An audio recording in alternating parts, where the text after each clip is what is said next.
कथा श्री गुरु गोविंद सिंह जी की। युद्ध नादौन।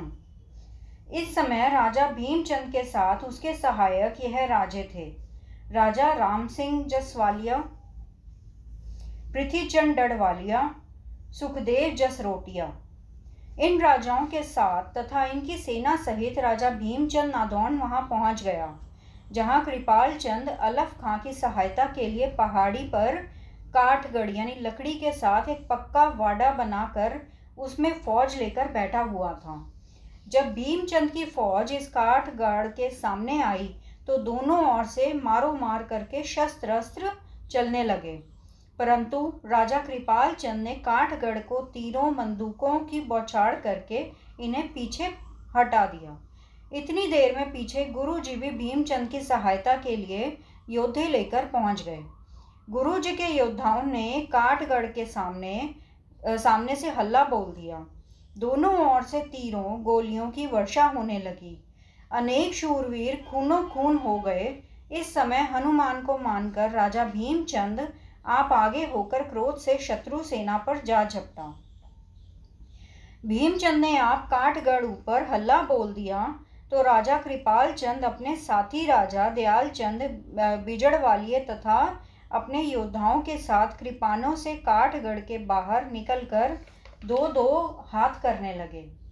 बड़े जोर से दोनों ओर से शूरवीरों की झड़पें हुई। अनेक योद्धे युद्ध भूमि में लेट गए।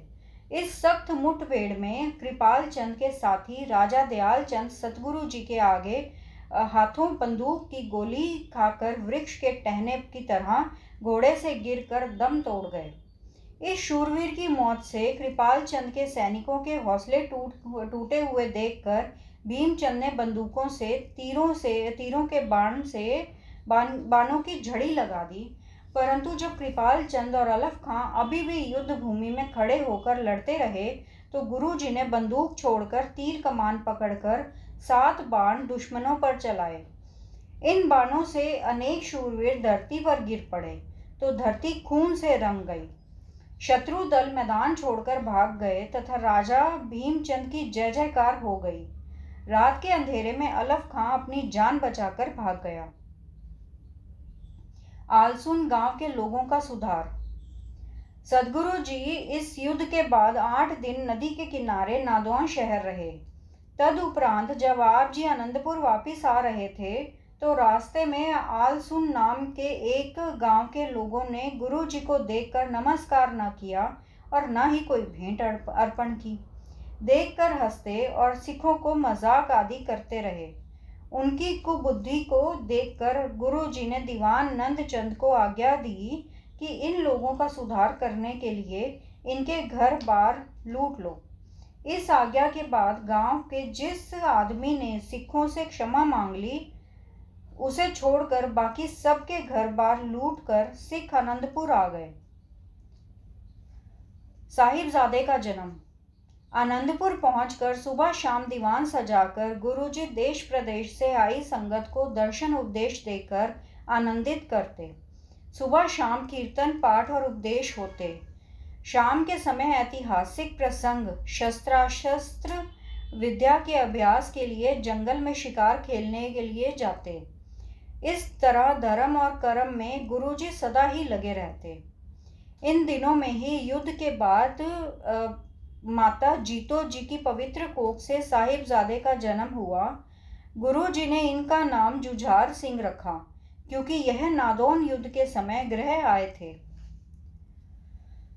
आनंदपुर के चोरों का सुधार। इस तरह शांति के कुछ साल बीत गए।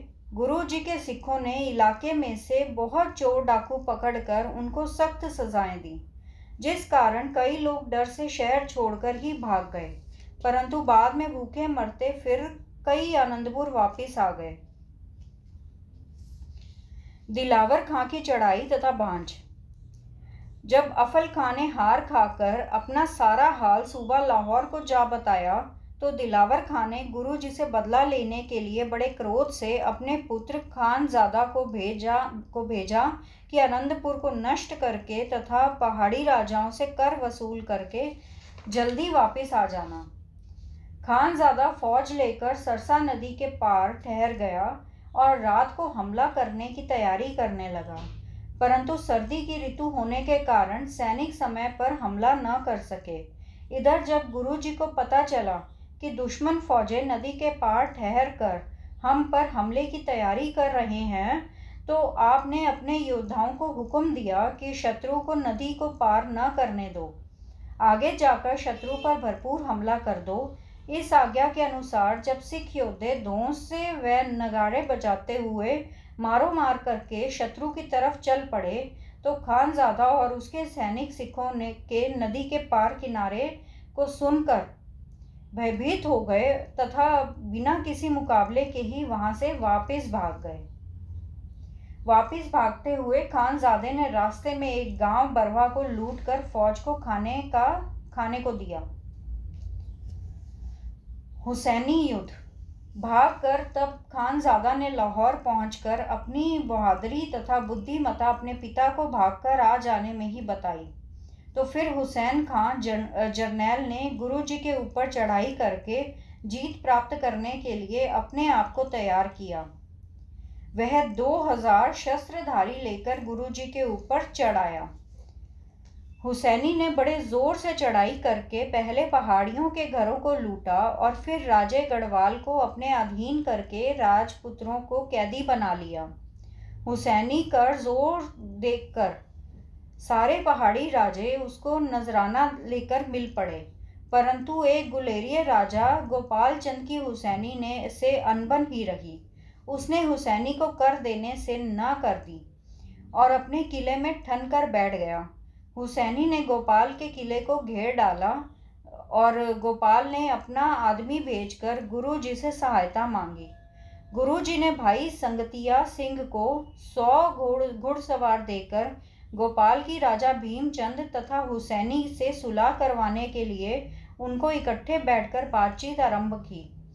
तब राजा भीमचंद तथा कृपाल चंद की बेईमानी से राजा गोपाल चंद को पकड़कर कैद करना चाहा, जिस बात से गुस्सा खाकर संगतिया सिंह को की भीमचंद आदि राजाओं तथा हुसैनी से टक्कर हो गई।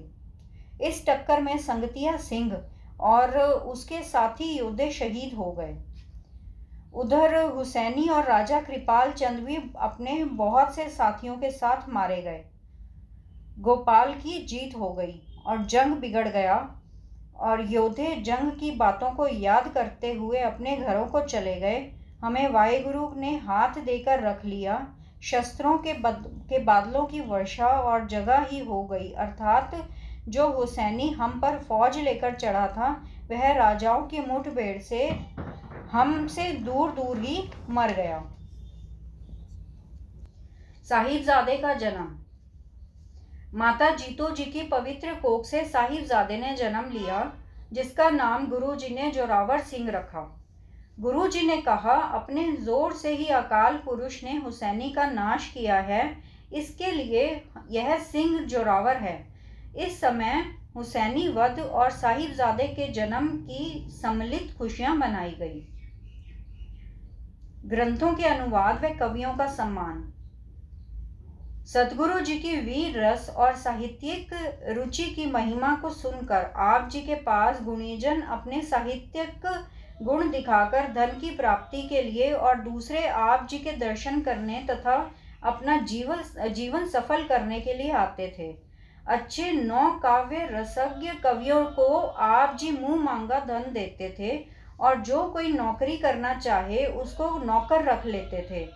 अपने योद्धाओं में वीर रस का भाव भरने के लिए आप जी ने अपने कवियों से महाभारत का युद्ध करवाया। चंडी चरित्र, जिसमें दैत्यों और देवी के युद्धों का प्रसंग है, आप जी ने इसकी भाषा में रचना करवाई। इस वाणी को पढ़कर कायर भी बलवान योद्धे बन जाते हैं। साधु समाज, तपस्वी, बैरागी, योगी और सन्यासी आदि आप जी के दर्शन करके अपने आप को सौभाग्यशाली समझते थे। साहिबजादा फतेह सिंह का जन्म। माता जीतो जी की पवित्र कोख से साहिबजादा जी ने जन्म लिया, जिसका नाम गुरु जी ने फतेह सिंह रखा।